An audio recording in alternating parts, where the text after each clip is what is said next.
10 মহাবিদ্যালয় স্বরূপ। আর তার মধ্যে উনি তো নিয়ে এসেছেন মাকে। আচ্ছা, এইখানেই দর্শন পেয়েছিলেন তাই তো? হ্যাঁ, এই হচ্ছে জায়গা। আচ্ছা, পঞ্চমুণ্ডী আসন। হ্যাঁ। এখানে মাকে কিভাবে দর্শন পেলেন? ওই পাদপদ্ম রূপে?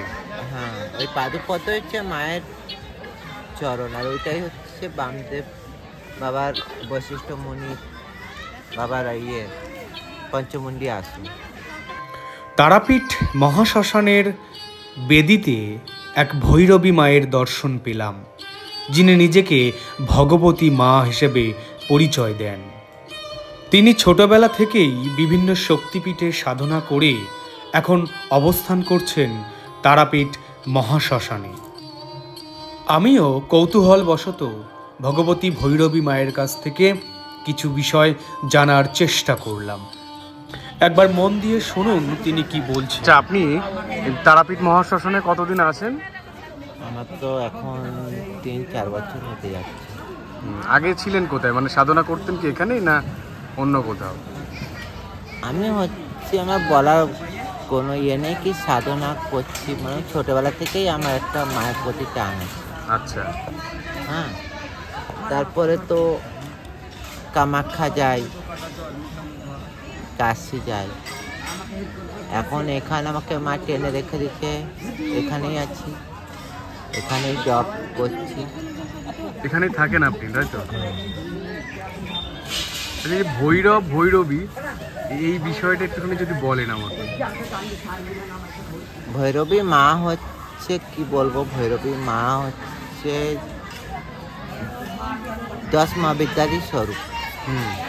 আর তার মধ্যে এত কিছু জানা নেই যে আমি বলবো কিছু। আর ভৈরব?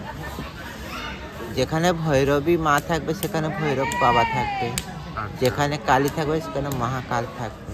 আচ্ছা, এই যে বলা হতো যে সাধক বামাখ্যাপাকে, সাধক বামাখ্যাপা তো তারা মায়ের খ্যাপা ছিলেন। হ্যাঁ, ও তো মহাদেবের অংশ।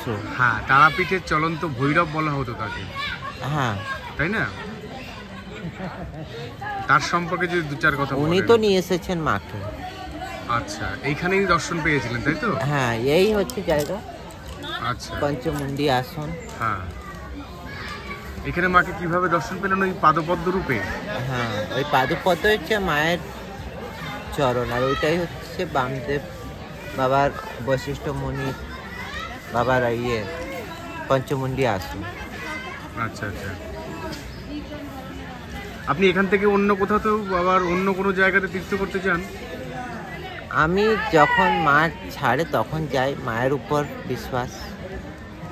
আচ্ছা, আমার যাওয়া হয় বেশিরভাগ কামাখ্যা, হ্যাঁ।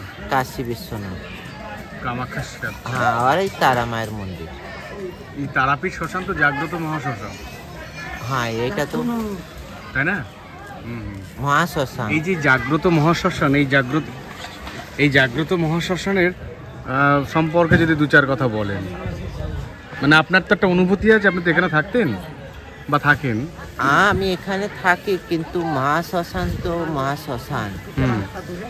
এখানে তন্ত্র সাধনা হয়, এখানে যে সাধকরা আসে সিদ্ধি লাভের জন্য এখানে আসে কৌশিকী অমাবস্যাতে। সারা বছরের মধ্যে কৌশিক অমাবস্যাটা বোধহয়। হ্যাঁ, বিখ্যাত। কৌশিকী অমাবস্যা হচ্ছে সব থেকে বড়। ওই দিন বোধহয় সিদ্ধি লাভ করেছিলেন সাধক বামাখ্যাপা, হ্যাঁ, বামদেব বাবা। বামদেব বাবা। আর কৌশিকী মা সুমনি সুমকে বধ করেছিল, সেই জন্য ওর নাম তারা মায়ের কৌশিকী। আচ্ছা, আপনার অবস্থান ওই এখানে? দিনে বামদেব বাবা মাকে পেয়েছে। আচ্ছা, আচ্ছা।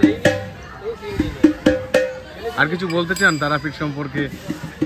ভক্তদের আশীর্বাদ কি বার্তা সমাজ? তো দেখো, যদি মায়ের সবার কামনা না পূর্ণ করে তাহলে ভক্তরা আসবে কেন? হ্যাঁ, এরকম নাকি এলেই ভক্তদের পূর্ণ হয়ে যাবে। মন ভক্তি শ্রদ্ধা করলে মায়ের কাছে সব পাবে। ওকে অত দরকার নেই কি বেলপাতা জল দিয়ে পুজো করলেও, মনের ভক্তি দিয়ে পুজো করলেই হবে। ভক্তিতে হবে, কিন্তু টাইম লাগে। যেমন ডাক্তার কাছে ওষুধ খেতে গেলে টাইম লাগে। আচ্ছা। তারামায়ের এক ভক্ত মহাশ্মশানে উপস্থিত ভৈরবী মায়ের কাছে এসে তার কিছু শারীরিক সমস্যার কথা জানালে ভৈরবী ভগবতী মা তাকে ঝাড়িয়ে দেন তার হাতের ত্রিশূল দিয়ে।